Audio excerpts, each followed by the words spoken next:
မင်္ဂလာပါဒီနေ့မှာတော့ Netflix ရဲ့ဟာတာရုပ်ရှင်သစ် Ladies First အကြောင်းကိုတင်ဆက်ပေးသွားမှာပါဒီဇာတ်ကားကကြားမတန်းတူညီမျှမှုနဲ့ပတ်သက်ပြီးဘယ်လိုစိတ်ဝင်စားစရာကောင်းတဲ့သရောစာတွေကိုတင်ပြထားလဲဆိုတာလေ့လာကြည့်အောင်ဇလန်ရဲ့အဓိကဇာတ်ဆောင်ဒီမီယန်ဟာအောင်မြင်ကြော်ကြားပြီးကိုယုံကြည်မှုလွန်ခဲ့တဲ့လုပ်ငန်းရှင်တူပါသူကအမျိုးသမီးတွေအပေါ်အထင်မြင်သေးတတ်ပြီးလုပ်ငန်းခွင်မှာလည်းအာဏာရှင်ဆန်သူပါ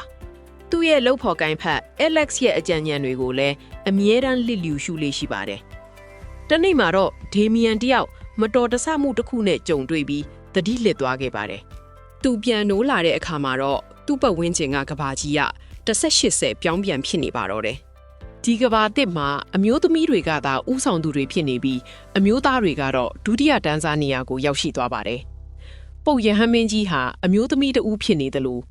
ကြော်ညာတွေမှာလည်းအမျိုးသားတွေကိုဆွဲဆောင်မှုရှိအောင်ဖော်ပြထားပါတယ်။အမျိုးသားတွေဟာခြေထောက်မွေးရိပ်တာ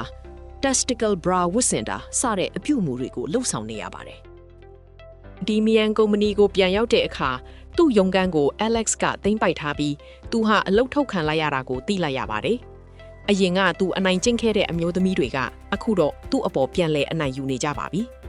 သူဟာဒီကဘာတစ်မှာရှင်သန်နိုင်ဖို့စ조사ရင်းနဲ့အမျိုးသမီးတွေကြုံတွေ့နေရတဲ့အခက်အခဲတွေကိုကိုယ်တိုင်ခံစားရပါတော့တယ်။စက်ကားရဲ့ဟာတာနဲ့သင်ခန်းစာကတော့ဒီမီယန်နဲ့ Alex တို့ကားပြက်နေစဉ်ဒီမီယန်ကဘီးမလဲပေးနိုင်တဲ့အခါကျွန်တော်ကအမျိုးသားတစ်ယောက်လီလို့ပြောလိုက်တဲ့မြင်ကွင်းမှာပဲ။ဒါဟာအရင်ကအမျိုးသမီးတွေအပေါ်ထားရှိတဲ့အမြင်တွေကိုပြောင်းပြန်လှန်ပြီးဟာတာနှောကတင်ပြထားတာဖြစ်ပါတယ်။ Ladies First ဟာ